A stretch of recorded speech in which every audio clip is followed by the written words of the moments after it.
পশুর ডাক্তার রয়েছে, গরুর ডাক্তার রয়েছে, গরুর রোগ হলে গরুর ডাক্তার রয়েছে, বকরির রোগ হলে বকরির ডাক্তার রয়েছে, হাঁসের রোগ হলে হাঁসের ডাক্তার রয়েছে, মুরগির রোগ হলে মুরগির ডাক্তার রয়েছে। কিন্তু এগুলা ডাক্তার আছে, কিন্তু আপনার আমার নাপাক আত্মা, অহংকার, হিংসা, লোভ, লালসা, কৃপণতা দূর করার জন্য ডাক্তার আছেন না নাই? আপনারাই বলেন আছেন না নাই? একটু মাথায় চিন্তা করবেন, বিবেক দিয়ে একটু চিন্তা করবেন।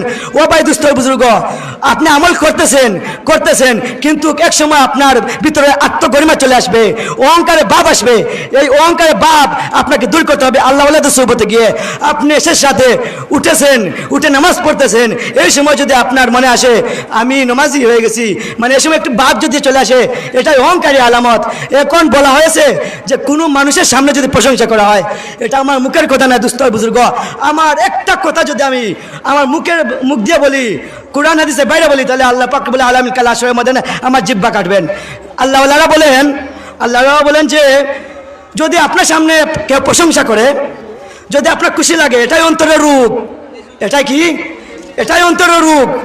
এটাই দূর করতে হবে আল্লাহওয়ালাদের সুবতে গিয়ে, আল্লাহওয়ালাদের খানকাতে গিয়ে, আল্লাহওয়ালাদের সাথে উঠা বসা করে।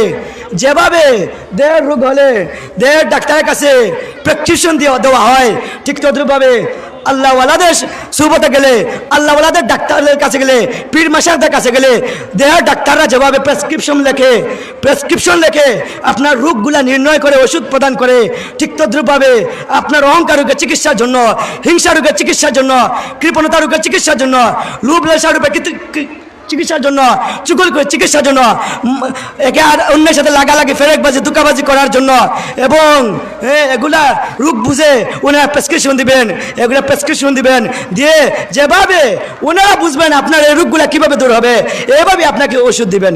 অনেক সময় ডাক্তাররা তিতা ওষুধ দেয়, ভালো ওষুধ দেয়, অনেক সময় ডাক্তাররা তিতা ওষুধ দেয়, ভালো ওষুধ দেয়।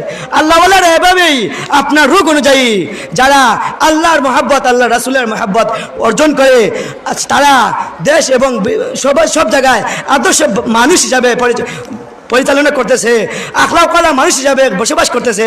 এভাবে আল্লাহওয়ালারা আপনাকে আমাকে একজন খাঁটি আল্লাহওয়ালা বানায়া দিবেন, বলেন সুবহানাল্লাহ। এই জন্য আমার সময় শেষ। আল্লাহ পাক রব্বুল আলামিন যতটুকু আলোচনা করেছি, সর্বপ্রথম আমাকে যেন আল্লাহ পাক রব্বুল আলামিন আমলের তৌফিক দান করেন। কারণ আমাদের আকাবির আসলাফদের একটি আদর্শ হচ্ছে যে আগে নিজেকে সম্বোধন করে ওয়াজ করতেন, তখন ফায়দা বেশি হবে। আল্লাহ পাক রব্বুল আলামিন আপনাকে আমাকে আমলের তৌফিক দান করুন, আমিন।